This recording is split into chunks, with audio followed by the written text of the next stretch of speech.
എന്താണ് open market purchase എന്നുള്ള ഒരു സംഭവമായിരുന്നു പറഞ്ഞു നിർത്തിയിരുന്നത്. അപ്പോൾ ഇനി ഓപ്പൺ മാർക്കറ്റ് പർച്ചേസുമായി ബന്ധപ്പെട്ടിട്ടുള്ള ആ, ഒരു journal entry. Open market purchase രണ്ട് തരത്തിലുണ്ട് എന്നാണ് നമ്മൾ പറഞ്ഞിട്ടുണ്ടായിരുന്നത്. Open market purchase for immediate cancellation ഉണ്ടായിരുന്നു. ദെൻ എന്താണ് ഫോർ ഇൻവെസ്റ്റ്മെന്റ് പർപ്പസ് ഉണ്ടായിരുന്നു. അപ്പോൾ open market purchase for immediate cancellation ആണ് എങ്കിൽ എന്താണ് ചെയ്യേണ്ടത് എന്നുള്ളതാണ് നമ്മൾ നോക്കുന്നത്. ഇമ്മീഡിയറ്റ് ക്യാൻസലേഷൻ എന്ന് പറഞ്ഞ ഉദ്ദേശിക്കുന്നത് എന്താണ്? നമ്മൾ ഓപ്പൺ മാർക്കറ്റിൽ നിന്നും നമ്മൾ വാങ്ങുന്നത് എന്തിനു വേണ്ടിയാണ്? നമ്മുടെ മെയിൻ ഫംഗ്ഷൻ നമുക്കറിയാം. ഡിബഞ്ചറിന്റെ ഓപ്പൺ മാർക്കറ്റിൽ നിന്ന് വാങ്ങി കഴിഞ്ഞാൽ അതിനെ റിഡംഷൻ ഓഫ് ഡിബഞ്ചർ ആയിട്ട് കൺസിഡർ ചെയ്യും, അല്ലേ? അതായത് എന്താണ്, ഡിബഞ്ചർ കമ്പനി നേരത്തെ ഇഷ്യൂ നടത്തിയിട്ടുള്ള ഡിബഞ്ചർ കമ്പനി തിരിച്ചു വാങ്ങുകയാണ്. ഓക്കെ, അപ്പൊ അതിന് നമുക്ക് റിഡംഷൻ ഓഫ് ഡിബഞ്ചർ ആയിട്ട് നമുക്ക് അതിനെ കൺസിഡർ ചെയ്യാം. അപ്പം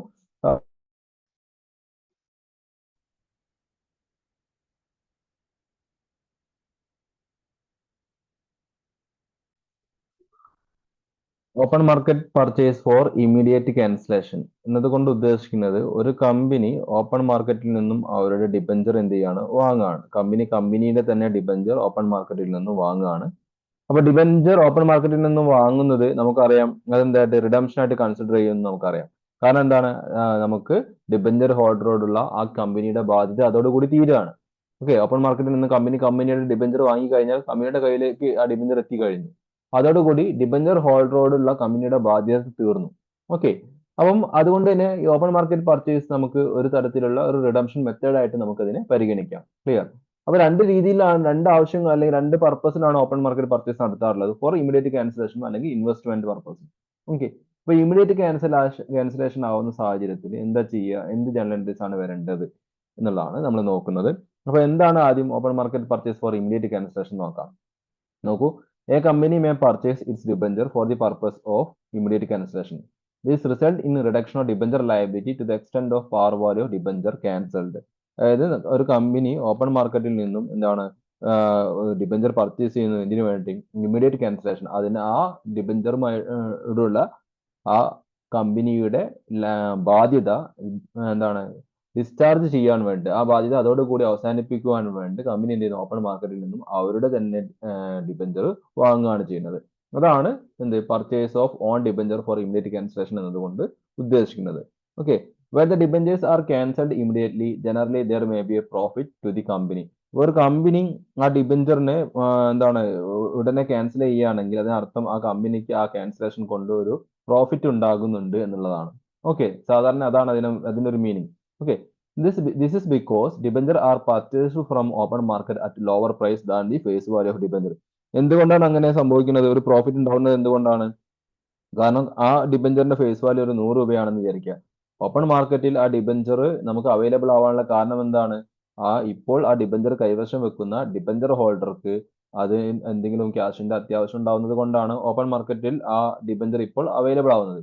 അപ്പോൾ ആ ക്യാഷിന്റെ അത്യാവശ്യത്തിനുള്ള സാഹചര്യത്തിൽ അയാൾ അത് സെയിൽ ചെയ്യുമ്പോൾ കിട്ടുന്ന വിലയ്ക്ക് ചിലപ്പോൾ വിൽക്കും, അല്ലെ? അപ്പൊ അങ്ങനെയുള്ള ഒരു സാഹചര്യം ആകുമ്പോൾ നമുക്ക് എന്താണ് അതിന്റെ യഥാർത്ഥ വിലയിനേക്കാളും അതിന്റെ ഫേസ് വാല്യൂനേക്കാളും കുറഞ്ഞ വിലയ്ക്ക് കമ്പനിക്ക് ആ ഡിബഞ്ചർ കിട്ടാൻ ഇടയാക്കും എന്നുള്ളതാണ്. അങ്ങനെയാണ് ആ കുറഞ്ഞ വിലയ്ക്ക് അത് പർച്ചേസ് ചെയ്യുന്നത് കൊണ്ടാണ് കമ്പനിക്ക് അവിടെ നിന്ന് എന്തുണ്ടാകുന്നത്? ലാഭം ഉണ്ടാകുന്നത്. ഓക്കെ, ബിസൈഡ്സ് അതിന് പുറമെ if debentures are redeemable at premium the company need to pay this redemption premium. അതിന് പുറമെ അപ്പൊ ഞാൻ പറഞ്ഞ എന്താണ്? ഡിബഞ്ചേഴ്സ് ലോവർ പ്രൈസിൽ വാങ്ങുമ്പോൾ ഒരു ലാഭം ഉണ്ടാവാൻ സാധ്യതയുണ്ട്. അതുപോലെ തന്നെ എന്താണ്? റിഡംഷൻ മെച്യൂരിറ്റി ഡേറ്റിന് നമ്മൾ റെഡീം ചെയ്യുന്നത് പ്രീമിയത്തിലാണെന്ന് വിചാരിക്കുക. ഓക്കെ, മെച്യൂരിറ്റി ഡേറ്റിൽ നമ്മൾ റെഡീം ചെയ്യുന്നത് പ്രീമിയത്തിലാണ്. പക്ഷെ നമുക്ക് ഓപ്പൺ മാർക്കറ്റിൽ നിന്നും നമുക്ക് ആ ഡിബഞ്ചർ ഫേസ് വാല്യൂന് വാങ്ങാൻ പറ്റുകയാണ് എങ്കിൽ അപ്പോഴും നമുക്ക് ലാഭം തന്നെയാണ്. കാരണം എന്താണ്? മെച്യൂരിറ്റി ഡേറ്റിൽ നമ്മൾ കൊടുക്കേണ്ടിയിരുന്ന പ്രീമിയം നമുക്ക് കൊടുക്കാതെ രക്ഷപ്പെടാൻ സാധിക്കും, അല്ലെ? മെച്യൂരിറ്റി ഡേറ്റിനാണ് നമ്മൾ റെഡീം ചെയ്യുന്നത് എങ്കിൽ നമ്മൾ എന്ത് ചെയ്യണം? റിഡംഷൻ പ്രീമിയം കൊടുക്കേണ്ടതുണ്ട്. എന്നാൽ അതിനു മുമ്പ് നമുക്ക് ഓപ്പൺ മാർക്കറ്റിൽ നിന്നും ആ ഡിബഞ്ചർ ഫേസ് വാല്യൂന് ലഭിക്കുകയാണെങ്കിലോ അപ്പോഴും കമ്പനിക്ക് ലാഭം തന്നെയല്ലേ? എന്താ ലാഭം? അവർക്ക് ആ റിഡീം ചെയ്യേണ്ട സമയത്ത് കൊടുക്കേണ്ടിയിരുന്ന പ്രീമിയം കൊടുക്കേണ്ട ആവശ്യമില്ല. ഓക്കെ, അപ്പൊ അവർക്കൊരു പ്രോഫിറ്റ് അങ്ങനെയും ഉണ്ടാവും. അപ്പൊ രണ്ട് രീതിയിലാണ് ഓപ്പൺ മാർക്കറ്റ് പർച്ചേസിൽ നിന്ന് നമുക്ക് പ്രോഫിറ്റ് ഉണ്ടാവുന്നത്. ഒന്ന്, കൊടുക്കേണ്ടിയിരുന്ന പ്രീമിയം കൊടുക്കാതെ രക്ഷപ്പെടാം. മറ്റൊന്ന് എന്താണ്? ഫേസ് വാല്യൂനേക്കാളും കുറഞ്ഞ പ്രൈസിൽ ഓപ്പൺ മാർക്കറ്റിൽ നിന്ന് ഡിബഞ്ചർ ലഭിക്കാനുള്ള സാധ്യതയുണ്ട്. ഇങ്ങനെ രണ്ട് രീതിയിൽ എന്തുണ്ടാകാൻ സാധ്യതയുണ്ട്? റിഡംഷൻ അല്ലെങ്കിൽ ഓപ്പൺ മാർക്കറ്റ് പർച്ചേസ് നടത്തുന്ന സമയത്ത് പ്രോഫിറ്റ് ഉണ്ടാവാനുള്ള സാധ്യതയുണ്ട്. Okay, this this is this is a gain to the company. Both this gain should be transferred to. ഈ രണ്ട് ഗെയിനെ എന്ത് ചെയ്യണം നമ്മൾ എങ്ങോട്ട് ട്രാൻസ്ഫർ ചെയ്യണം? ആ രണ്ട് ഗെയിനെ നമ്മൾ profit on purchase of debenture account എന്ന് പറഞ്ഞൊരു അക്കൗണ്ട് ഉണ്ടാക്കും, അല്ലെങ്കിൽ റിഡംഷൻ ഓഫ് ഡിബഞ്ചർ അക്കൗണ്ട് എന്നുള്ള അക്കൗണ്ട് ഉണ്ടാക്കും. അപ്പോൾ profit on purchase of debenture account എന്ന് പറഞ്ഞിട്ടുള്ള അല്ലെങ്കിൽ profit on purchase of redemption of debenture account എന്ന് പറഞ്ഞൊരു അക്കൗണ്ട് ഓപ്പൺ ചെയ്യുകയാണെങ്കിൽ ആ അക്കൗണ്ടിലേക്ക് നമ്മൾ എന്ത് ചെയ്യും? ഈ പ്രോഫിറ്റിനെ നമ്മൾ ട്രാൻസ്ഫർ ചെയ്യും. അപ്പം ഓപ്പൺ മാർക്കറ്റ് പർച്ചേസ് നടത്തുന്ന സമയത്ത് പ്രോഫിറ്റ് ഉണ്ടാവുകയാണെങ്കിൽ ആ പ്രോഫിറ്റിനെ നമ്മളൊരു പുതിയൊരു അക്കൗണ്ട് ക്രിയേറ്റ് ചെയ്തിട്ട് ആ അക്കൗണ്ടിലേക്ക് നമ്മൾ അതിനെ ട്രാൻസ്ഫർ ചെയ്യും. ഇതിനുശേഷം ആഫ്റ്റർ ദി ക്യാൻസലേഷൻ ഒക്കെ കംപ്ലീറ്റ് ആയതിനു ശേഷം ആ പ്രോഫിറ്റിനെ നമ്മൾ എങ്ങോട്ട് ട്രാൻസ്ഫർ ചെയ്യും? ക്യാപിറ്റൽ റിസർവ് അക്കൗണ്ടിലേക്കും ട്രാൻസ്ഫർ ചെയ്യും. ഓക്കെ, ആ രണ്ട് കാര്യം നമുക്ക് ഓർമ്മയുണ്ടാവണം. പ്രോഫിറ്റ് ഉണ്ടാവുകയാണെങ്കിൽ ആ പ്രോഫിറ്റിനെ നമ്മൾ പുതിയൊരു അക്കൗണ്ട് ക്രിയേറ്റ് ചെയ്ത് ആ അക്കൗണ്ടിലേക്ക് മാറ്റും. ആ അക്കൗണ്ടിന്റെ പേര് profit and purchase of debenture account എന്നുള്ളതാണ്. ആ അക്കൗണ്ടിലേക്ക് അതിനെ മാറ്റും. ഓക്കെ, പിന്നെ എന്ത് ചെയ്യും? ഏറ്റവും റിഡംഷൻ ഒക്കെ കംപ്ലീറ്റ് ആയതിനു ശേഷം അതിന്റെ ഡിബഞ്ചറിന്റെ ക്യാൻസലേഷൻ ഒക്കെ കംപ്ലീറ്റ് ആയതിനു ശേഷം നമ്മൾ ആ profit on purchase of debenture അക്കൗണ്ടിലുള്ള പ്രോഫിറ്റ് പോർഷനെ നമ്മൾ ക്യാപിറ്റൽ റിസർവ് അക്കൗണ്ടിലേക്ക് മാറ്റും. ഓക്കെ, നമ്മൾ ജേണൽ എൻട്രി പഠിക്കുന്നുണ്ട്. അപ്പൊ ജേണൽ എൻട്രിയുടെ ഭാഗത്ത് ആ എൻട്രീസ് ഒക്കെ വരുന്നുണ്ട്. നമുക്ക് ഇനി എൻട്രീസിലേക്ക് പോവാം. നോക്കുക, അക്കൗണ്ടിംഗ് ട്രീറ്റ്മെന്റ് ജേണൽ എൻട്രീസ് ആണ് ഇവിടെ പറയുന്നത്. നോക്കൂ, the following journal entries are required to be passed. അതായത് ഓപ്പൺ മാർക്കറ്റിൽ നിന്നും ഡിബഞ്ചർ വാങ്ങുന്ന സമയത്ത് പ്രധാനമായിട്ടും നമുക്ക് സാധാരണ നമ്മൾ പറയുന്ന എൻട്രീസ് ഒക്കെ വേണ്ടി വരും. അതായത് എന്താണ്, നമുക്കറിയാം, ഞാൻ നേരത്തെ നിങ്ങളോട് പറഞ്ഞിരുന്നു, ക്വസ്റ്റ്യനിൽ എന്താണ് സ്പെസിഫൈ ചെയ്ത് പറയുന്നില്ല, ഏത് മെത്തഡ് ആണെന്ന് സ്പെസിഫൈ ചെയ്ത് പറയുന്നില്ല എങ്കിൽ നമുക്കതിനെ നമ്മൾ ചെയ്യേണ്ടത് എന്താണ്, അത് ഔട്ട് ഓഫ് പ്രോഫിറ്റ് ആയിട്ട് ചെയ്യണം എന്നാണ് നമ്മുടെ സിലബസിൽ അല്ലെങ്കിൽ നമ്മുടെ ടെക്സ്റ്റിൽ നമ്മളോട് പറഞ്ഞിട്ടുണ്ടായിരുന്നത്. പക്ഷേ നിങ്ങളുടെ ഈ ടെക്സ്റ്റ് ബുക്കിലുള്ള ഓൾമോസ്റ്റ് പ്രോബ്ലംസ് എടുത്തു നോക്കുന്ന സമയത്ത് ഇവിടെ റിഡംഷൻ ഔട്ട് ഓഫ് ക്യാപിറ്റൽ ആയിട്ടാണ് ചെയ്തിട്ടുള്ളത്. അതായത് എന്താണ്, ക്വസ്റ്റ്യനിൽ പറഞ്ഞിട്ടില്ലെങ്കിൽ പോലും അവർ ചെയ്തിട്ടുള്ളത് റിഡംഷൻ ഔട്ട് ഓഫ് ക്യാപിറ്റൽ. ഇപ്പൊ കഴിഞ്ഞ ദിവസം നമ്മൾ ചെയ്തിട്ടുണ്ടായിരുന്ന പ്രോബ്ലം ഞാൻ ടെക്സ്റ്റ് ബുക്കിൽ പറഞ്ഞിട്ടുള്ള ആ റൂൾ അനുസരിച്ചിട്ടാണ് ചെയ്തത്. ഓക്കെ, പക്ഷേ ടെക്സ്റ്റ് ബുക്കിനകത്ത് അവർ കൊടുത്ത ആൻസർ വെച്ച് നിങ്ങൾ കമ്പയർ ചെയ്യുമ്പോൾ ചിലപ്പോൾ അതിന് മാറ്റം ഉണ്ടാവും. കാരണം എന്താ വെച്ചിട്ടുണ്ടെങ്കിൽ ടെക്സ്റ്റ് ബുക്കിൽ അവർ ഔട്ട് ഓഫ് ക്യാപിറ്റൽ വെച്ചിട്ടാണ് ആ പ്രോബ്ലം ചെയ്തിട്ടുള്ളത്. പക്ഷെ നമുക്ക് നോട്ടായിട്ട് തന്നിട്ടുണ്ടായിരുന്നത് എന്താണ്, ക്വസ്റ്റ്യനിൽ ഏത് മെത്തേഡ് ആണെന്ന് സ്പെസിഫൈ ചെയ്ത് പറഞ്ഞിട്ടില്ല എങ്കിൽ ഔട്ട് ഓഫ് പ്രോഫിറ്റ് ചെയ്യാനാണ് പറഞ്ഞിട്ടുള്ളത്. ഓക്കെ, അപ്പോൾ ഇനി അങ്ങോട്ടുള്ള പ്രോബ്ലം നമുക്ക് തൽക്കാലം ഔട്ട് ഓഫ് ക്യാപിറ്റൽ വെച്ച് തന്നെ നമുക്ക് ചെയ്യാം. എന്തുകൊണ്ടാന്ന് വെച്ചിട്ടുണ്ടെങ്കിൽ ഈ കാലിക്കറ്റ് യൂണിവേഴ്സിറ്റി കോപ്പറേറ്റീവ് സ്റ്റോറിലെ ഈ ബുക്കിൽ നിന്നുള്ള പ്രോബ്ലം അതുപോലെ എന്താണ് കോപ്പി അടിച്ചിട്ട് അല്ലെങ്കിൽ അതേ രീതിയിൽ തന്നെ നിങ്ങൾക്ക് എക്സാമിന് ക്വസ്റ്റ്യൻ ആയിട്ട് വരാറുണ്ട്. അപ്പോൾ നമുക്ക് അവരുടെ ആൻസർ കീയും ഈ ബുക്കിലുള്ള അതേ ക്വസ്റ്റ്യൻ തന്നെ അതേ രീതിയിൽ തന്നെ ആയിരിക്കും. അപ്പോൾ നമ്മൾ ഇവർ തന്നിട്ടുള്ള മെറ്റീരിയൽ പഠിച്ചു പോവുക, യഥാർത്ഥ റൂൾ അതല്ലെങ്കിൽ പോലും മെറ്റീരിയൽ പഠിച്ചു പോവുക എന്നുള്ളത് തൽക്കാലം ആ ഒരു രീതിയിലേക്ക് നമുക്ക് പോവാം. അപ്പോൾ ആദ്യം യഥാർത്ഥ റൂൾ അനുസരിച്ച് ഒരു ക്വസ്റ്റ്യൻ ആണ് നമ്മൾ നേരത്തെ ചെയ്തിട്ടുണ്ടായിരുന്നത്. അത് റോള് ഞാൻ കറക്റ്റ് ആക്കി ചെയ്തു വന്നു മാത്രം. ഓക്കെ, അപ്പൊ ഇനി ഇവിടെ നോക്കേണ്ടത് എന്താണ്, ഇവിടെ നോട്ടിൽ ആദ്യം ഒന്ന് വായിച്ചു നോക്കൂ. The company must ensure that എന്ത് ചെയ്യണം? The company must ensure that the requirement of creation of DRR to the extent of 10% of the amount debenture redeemed. അതായത് നമുക്കറിയാം എന്താണ്, നമ്മൾ എന്ത് ചെയ്യണം? DRR ക്രിയേറ്റ് ചെയ്യണം. അതായത് ഔട്ട് ഓഫ് ക്യാപിറ്റൽ ചെയ്യുന്ന സമയത്ത് 100% ഔട്ട് ഓഫ് ക്യാപിറ്റൽ ചെയ്യാൻ പറ്റില്ല എന്നറിയാലോ അല്ലെ? എന്താണ്, മാക്സിമം പോയാൽ 90% നമുക്ക് ഔട്ട് ഓഫ് ക്യാപിറ്റൽ ചെയ്യാൻ പറ്റുകയുള്ളൂ. അതിൽ 10% 90% ഔട്ട് ഓഫ് ക്യാപിറ്റൽ ആകുമ്പോൾ ബാക്കി 10% എങ്ങനെയായിരിക്കും? 10% ഔട്ട് ഓഫ് പ്രോഫിറ്റ് ആയിരിക്കും. അപ്പോൾ 10% ഔട്ട് ഓഫ് പ്രോഫിറ്റ് ആണെങ്കിൽ എന്ത് ചെയ്യണം? അവിടെ DRR debenture redemption reserve account create ചെയ്യണം. പ്രോഫിറ്റിൽ നിന്ന് DRRലേക്ക് ട്രാൻസ്ഫർ ചെയ്യണം അല്ലെ? DRRലേക്ക് ട്രാൻസ്ഫർ ചെയ്തതിനു ശേഷം എന്ത് ചെയ്യണം? എന്നിട്ട് വേണം നമുക്ക് ഡിബഞ്ചർ റിഡംഷൻ ഡ്യൂ ആക്കാനും പിന്നെ എന്താണ് പേയ്മെന്റ് കാണിക്കാനുള്ള എൻട്രീസ് ഒക്കെ എഴുതാൻ. അപ്പൊ അത് ഇവിടെയും പാലിക്കണം എന്നാണ് പറഞ്ഞിട്ടുള്ളത്. ഇത് ഓപ്പൺ മാർക്കറ്റ് പർച്ചേസ് ആയാലും എന്താണ്, ബേസിക് കാര്യങ്ങളൊക്കെ ഇവിടെയും പാലിക്കണം. DRRും DRA ഒക്കെ ക്രിയേറ്റ് ചെയ്യേണ്ടത് ഇവിടെയും ക്രിയേറ്റ് ചെയ്യണം എന്നാണ് പറയുന്നത്. ഓക്കെ, DRA അറിയാലോ എത്രയാണ്? റെഡീം ചെയ്യുന്ന വർഷത്തിന്റെ തൊട്ട് മുമ്പത്തെ വർഷം ഏപ്രിൽ മാസം 30-ാം തീയതി എന്ത് ചെയ്യണം? നമ്മൾ 15% DRA അക്കൗണ്ടിലേക്ക് ട്രാൻസ്ഫർ ചെയ്യണം. അത്തരം നിയമങ്ങളൊക്കെ നമ്മൾ ഇവിടെയും പാലിക്കണം എന്നാണ് പറയുന്നത്. ഓക്കെ, അപ്പൊ എക്സ്ട്രാ വരുന്ന എൻട്രീസ് നമ്മളിവിടെ മനസ്സിലാക്കിയാൽ മതി. അപ്പോൾ എന്താണ്, നോക്കൂ, ഒന്നാമത്തെ entry, when debentures redeemable at par are purchased at par or at nominal value. അതായത് എന്താണ്, debentures are purchase at par. അതായത് നമ്മൾ എന്ത് ചെയ്യുന്നത്, നമ്മൾ പർച്ചേസ് ചെയ്യുന്നത് ഓപ്പൺ മാർക്കറ്റിൽ നിന്ന് നമ്മൾ ഡിബഞ്ചർ പർച്ചേസ് ചെയ്യുന്നത് എന്താണ്, ഫേസ് വാല്യൂനാണ്. എത്രയാണ് ഡിബഞ്ചറിന്റെ വില? 100 രൂപ വിലയുള്ള ഡിബഞ്ചർ 100 രൂപയ്ക്ക് തന്നെയാണ് നമ്മൾ ഓപ്പൺ മാർക്കറ്റിൽ നിന്ന് വാങ്ങുന്നതെങ്കിൽ ആ സമയത്ത് എന്ത് എൻട്രിയാ വരിക?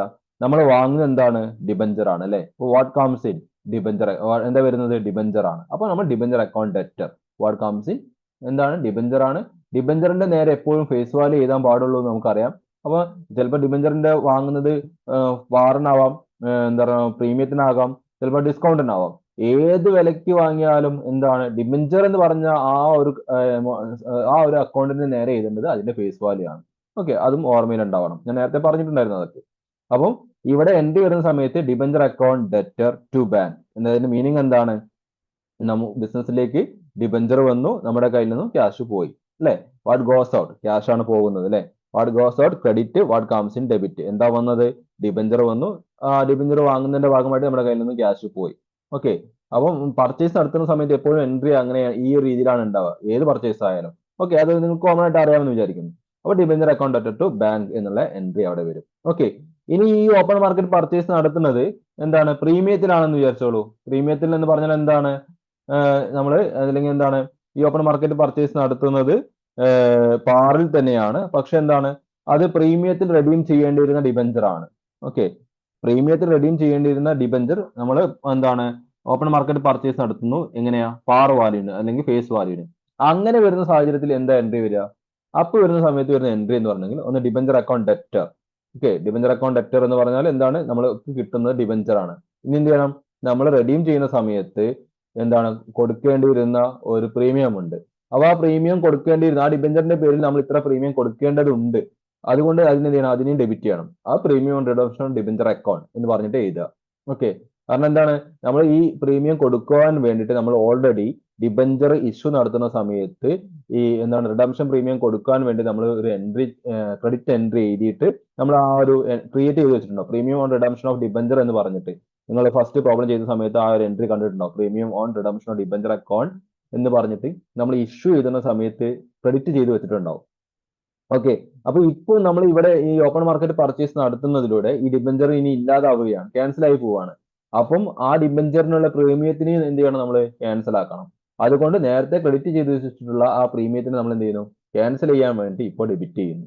അതാണ് മനസ്സിലാക്കണം കേട്ടോ. അപ്പോൾ ഇവിടെ പ്രീമിയം കൊടുക്കുക എന്നല്ല മീനിങ്, നേരത്തെ ക്രെഡിറ്റ് ചെയ്ത് കൊടുക്കാൻ വേണ്ടിയിട്ട് നേരത്തെ ക്രെഡിറ്റ് ചെയ്ത് വെച്ചിട്ടുണ്ടായിരുന്ന റിഡംഷൻ പ്രീമിയത്തിനെ നമ്മൾ എന്ത് ചെയ്യുന്നു? ഇപ്പോൾ ക്യാൻസൽ ചെയ്യുന്നതിന്റെ ഭാഗമായിട്ട് നമ്മൾ എന്ത് ചെയ്യുന്നു? അതിനെ ഡെബിറ്റ് ചെയ്യുന്നു. ഓക്കെ, തൊട്ട് മുമ്പത്തെ പ്രോബ്ലങ്ങളിൽ നമ്മൾ എന്താണ് റിഡംഷൻ ഡ്യൂ ആക്കുന്ന സമയത്തും പ്രീമിയത്തിന് ഡെബിറ്റ് ചെയ്തിട്ടുണ്ടായിരുന്നു. അവിടെ അതിന്റെ സിറ്റുവേഷൻ എന്തായിരുന്നു? ഡിബഞ്ചർ ഹോൾഡർക്ക് പ്രീമിയം കൊടുക്കുകയായിരുന്നു. അതുകൊണ്ടാണ് അതിനെ ഡെബിറ്റ് ചെയ്തിട്ടുണ്ടായിരുന്നത്. പക്ഷെ ഇവിടെ കൊടുക്കുന്നില്ല, പകരം എന്ത് ചെയ്യുന്നത്? ക്യാൻസൽ ചെയ്യാണ് ചെയ്യുന്നത്. അതുകൊണ്ടാണ് ഇവിടെ ഡെബിറ്റ് ചെയ്യുന്നത്. അപ്പൊ എങ്ങനെ രണ്ടായാലും ഡെബിറ്റ് ആണ്.